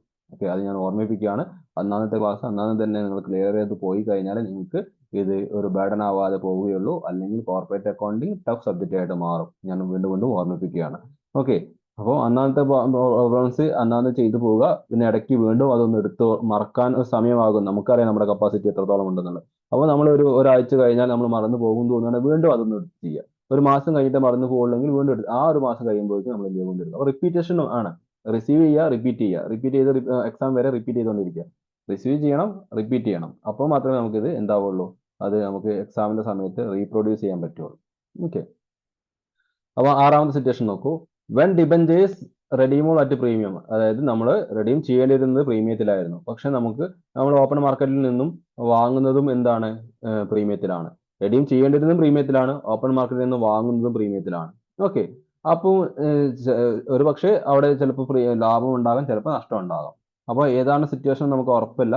അതുകൊണ്ട് രണ്ടും ഉണ്ടാകാനുള്ള ചാൻസ് ഉള്ളത് കൊണ്ട് നമ്മൾ എന്ത് ചെയ്യുന്നു, രണ്ടും ലാഭം ഉണ്ടാകാനുള്ള ചാൻസും ഉണ്ട്, നഷ്ടം ഉണ്ടാകാനുള്ള ചാൻസും ഉണ്ട്. കാരണം എന്താണ്, റെഡീം ചെയ്യേണ്ടിയിരുന്ന സമയത്ത് കൊടുക്കേണ്ടിയിരുന്ന പ്രീമിയം നിങ്ങൾ വിചാരിച്ചോളൂ, അതൊരു 10 രൂപയാണ്.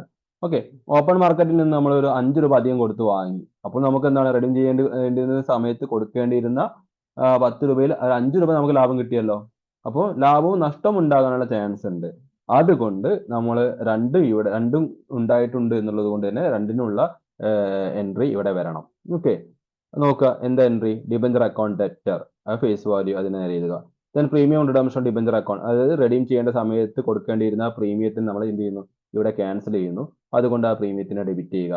പിന്നെ എന്താണ്, നമ്മൾ ഓപ്പൺ മാർക്കറ്റിൽ നിന്ന് വാങ്ങിയ സമയത്ത് നമ്മൾ അധികം കൊടുത്ത എമൗണ്ട് ഉണ്ടല്ലോ, ആ അധികം കൊടുത്ത എമൗണ്ട് നമ്മളെ സംബന്ധിച്ചിടത്തോളം ലോസ് ആണ്. അപ്പോൾ loss and redemption of debenture account debtor, അതിനെ നമ്മൾ എന്ത് ഡെബിറ്റ് ചെയ്യുന്നു. ടു ബാങ്ക് അക്കൗണ്ട്, ബാങ്ക് അക്കൗണ്ടിൽ എന്താണ്, ആക്ച്വലി നമ്മൾ ആ ഡിബഞ്ചർ ഓപ്പൺ മാർക്കറ്റിൽ നിന്ന് വാങ്ങാൻ വേണ്ടിയിട്ട് എത്ര എമൗണ്ട് ആണോ കൊടുത്തിട്ടുള്ളത്, ആ എമൗണ്ട് ബാങ്കിൽ നേരെ എഴുതുക. Then to profit on redemption, അല്ലെ അത് എന്താണ് പ്രോഫിറ്റ് ഓൺ റിഡംഷൻ എന്നുണ്ടെങ്കിൽ, നമ്മൾ പ്രീമിയം സേവ് ചെയ്ത്, അതാണ് ഞാൻ പറഞ്ഞു അല്ലെ, പ്രീമിയം 10 രൂപ കൊടുക്കേണ്ടിയിരുന്നു, പക്ഷെ നമ്മൾ എന്താണ് 5 രൂപയെ കൊടുത്തിട്ടുള്ളൂ, എന്ത് എക്സസ് എമൗണ്ട് ആയിട്ട്. അപ്പോൾ ഒരു 5 രൂപ നമുക്ക് അവിടെ ലാഭം ഉണ്ടായിട്ടുണ്ട്. ആ ലാഭം നമ്മൾ എന്ത് ചെയ്യുക, profit on redemption of debenture account എന്ന് പറഞ്ഞിട്ട് അവിടെ കാണിക്കുക. ഓക്കെ. അപ്പൊ ഇങ്ങനെയാണ് ഇവിടെ എൻട്രീസ് വരുന്നത്. ക്ലിയർ. അപ്പം premium on redemption of debenture എന്ന് പറഞ്ഞാൽ എന്താണ്, ഇവിടെ പ്രീമിയം ഓൺ റിഡംഷൻ സേവ്ഡ് എന്ന് പറഞ്ഞാൽ ഉദ്ദേശിക്കുന്നത് എന്താണ്, ഞാൻ ഒന്നുകൂടി പറയാം.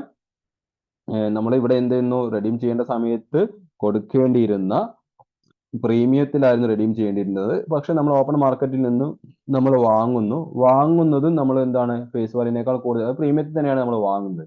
പക്ഷേ നമുക്ക് ചിലപ്പോൾ അവിടെ ഒരു ലാഭം ഉണ്ടാവാനുള്ള ചാൻസ് ഉണ്ട്. എന്താണ്, റെഡീം ചെയ്യേണ്ട സമയത്ത് കൊടുക്കേണ്ടിയിരുന്ന പ്രീമിയം 10 രൂപയാണ്, പക്ഷെ നമ്മളിപ്പോൾ ഓപ്പൺ മാർക്കറ്റിൽ നിന്നും 5 രൂപ അധികം കൊടുത്ത് വാങ്ങി. അപ്പോൾ നമുക്ക് 5 രൂപ അവിടെ ലാഭം ഉണ്ടാകുന്നുണ്ട്. ആ ലാഭമാണ് നമ്മളിവിടെ profit redemption of debenture account എന്ന് പറഞ്ഞ് അതിന് നേരെ നമ്മൾ എഴുതേണ്ടത്. ഓക്കെ. ദെൻ സ്വാഭാവികമായിട്ട് നമുക്ക് ഇവിടെ പ്രോഫിറ്റും ലോസും ഉള്ളത് കൊണ്ട് നമ്മൾ എന്ത് ചെയ്യണം, പ്രോഫിറ്റിനെ ക്യാൻസൽ ചെയ്യാൻ വേണ്ടിയിട്ട് പ്രോഫിറ്റ് റിഡംഷൻ എന്ത് ചെയ്യണം, capital reserve account to profit redemption account എന്ന് എഴുതണം. അതുപോലെ ലോസിനെ ക്യാൻസൽ ചെയ്യാൻ വേണ്ടി എന്ത് ചെയ്യണം, capital reserve account to loss and redemption എന്ന് എഴുതണം. ഓക്കെ. പ്രോഫിറ്റിനെ ക്യാൻസൽ ചെയ്യാൻ വേണ്ടി എന്ത് ചെയ്യണം, ഈ എൻട്രി എഴുതണം, profit redemption of debenture account to capital reserve എന്നുള്ളത്. ദെൻ ലോസിനെ ക്യാൻസൽ ചെയ്യാൻ വേണ്ടിയിട്ട് നേരെ ഓപ്പോസിറ്റ് ചെയ്യുക, എന്താണ്, capital reserve account to loss and redemption of debenture account. ആ എൻട്രിയും ഇവിടെ വരും. ഓക്കെ. അപ്പൊ ഇത്ര മൊത്തത്തിൽ 6 ജേർണൽ എൻട്രീസ്, 6 സിറ്റുവേഷൻസ്. അപ്പോൾ ഓരോ സിറ്റുവേഷനും നിങ്ങൾ കൃത്യമായിട്ട് പേപ്പറിലേക്ക് ആദ്യം സിറ്റുവേഷൻസ് എല്ലാം എഴുതുക, അതിന് ജേർണൽ എൻട്രീസ് എഴുതുക. ഇത് പഠിക്കാൻ ഞാൻ ഒന്നുകൂടി പറയുന്നു, നമ്മൾ ജേർണൽ എൻട്രീസ് എല്ലാം കാണാതെ പഠിക്കുന്നതിന് പകരം, അതായത് ഹാർഡ് വർക്ക് എന്നതിനപ്പുറത്തേക്ക് സ്മാർട്ട് വർക്ക്, അതായത് ഓരോ സിറ്റുവേഷനും എന്താ മനസ്സിലാക്കുക, ആ സിറ്റുവേഷന്റെ ഭാഗമായിട്ട് എന്ത് അഡീഷൻ ആണ് ജേർണൽ എൻട്രിയിൽ വന്നത്. അപ്പൊ ആ ഓരോ സിറ്റുവേഷനിലും അഡീഷൻ വന്നിട്ടുള്ള കാര്യം മനസ്സിലാക്കി കഴിഞ്ഞാൽ നമുക്ക് ബാക്കിയൊക്കെ കോമൺ ആണ്. ഡിബഞ്ചർ അക്കൗണ്ട് ബാങ്ക് എന്ന് പറയുന്നത് അവിടെ കോമൺ ആണ്. അപ്പൊ പിന്നെ അഡീഷൻസ് എന്താണ് വരുന്നത്, ആ അഡീഷൻസ് മനസ്സിലാക്കി കഴിഞ്ഞിട്ടുണ്ടെങ്കിൽ, സിറ്റുവേഷൻ അനുസരിച്ച് അഡീഷൻസ് മനസ്സിലാക്കി കഴിഞ്ഞിട്ടുണ്ടെങ്കിൽ നമുക്ക് എൻട്രി കാണാതെ പഠിക്കേണ്ട ആവശ്യം ഉണ്ടാവില്ല. സിറ്റുവേഷൻ അനുസരിച്ച് തന്നെ നമുക്ക് എൻട്രീസ് ചെയ്താൻ പറ്റും. പിന്നെ ഈ എൻട്രി തീരെ കാണാതെ പഠിക്കേണ്ട ആവശ്യമില്ല, നമ്മൾ കൃത്യമായിട്ട് റോള് മനസ്സിലാക്കുകയാണ്. ഈ പേരുകളൊക്കെ നമുക്ക് ജസ്റ്റ് ഒന്ന് വായിച്ച് ഒരു മൈൻഡിൽ ഉണ്ടാവുകയാണെങ്കിൽ, അക്കൗണ്ടിന്റെ പേരുകൾ മൈൻഡിൽ ഉണ്ടാവുകയാണെങ്കിൽ എൻട്രീസ് കാണാതെ പഠിക്കേണ്ട ആവശ്യമില്ല. കാരണം എന്താണ്, ലോസ് ഉണ്ടാകുമ്പോൾ ഡെബിറ്റ് ചെയ്യണം, പ്രോഫിറ്റ് ഉണ്ടാകുമ്പോൾ ക്രെഡിറ്റ് ചെയ്യണം. അത്തരം കാര്യങ്ങളൊക്കെ നമുക്ക് അറിയാമെങ്കിൽ അത് വളരെ ഈസിയാണ്. അപ്പോൾ അത്തരം കാര്യങ്ങൾ ആ രീതിയിൽ അറിയില്ല എങ്കിൽ നിങ്ങൾ എന്ത് ചെയ്യുക, ഞാൻ പറഞ്ഞതുപോലെ ഓരോ സിറ്റുവേഷനിൽ എന്ത് അഡീഷൻ ആണ് വരുന്നത്, ആ സിറ്റുവേഷനിൽ വരുന്ന മാറ്റങ്ങൾ മാത്രം പെറുക്കി മനസ്സിലാക്കി പഠിക്കുക. അപ്പൊ നിങ്ങൾക്ക് എൻട്രീസ് ഒരു ബാധ്യതയല്ലാതെ നിങ്ങൾക്ക് ഈസി ആയിട്ട് പഠിക്കാൻ പറ്റും. ഓക്കെ. അപ്പൊ നിങ്ങൾ നെക്സ്റ്റ് ഡേ വരുന്ന സമയത്ത് ഇത്രയും ഭാഗം എന്താണ് പഠിച്ചിട്ട് വരിക. നെക്സ്റ്റ് ഡേ നമുക്ക് ഒരു പ്രോബ്ലം, 1-2 പ്രോബ്ലംസ് നമുക്ക് ഇതുമായി ബന്ധപ്പെട്ടത് ചെയ്തു നോക്കാം. ഓക്കെ. ഇനി എന്തെങ്കിലും ഡൗട്ടുകൾ ഉണ്ടെങ്കിൽ നിങ്ങൾക്ക് ഇപ്പോൾ ചോദിക്കാം, ഏതെങ്കിലും ഭാഗത്ത് എക്സ്ട്രാ പറയേണ്ടതുണ്ടെങ്കിൽ.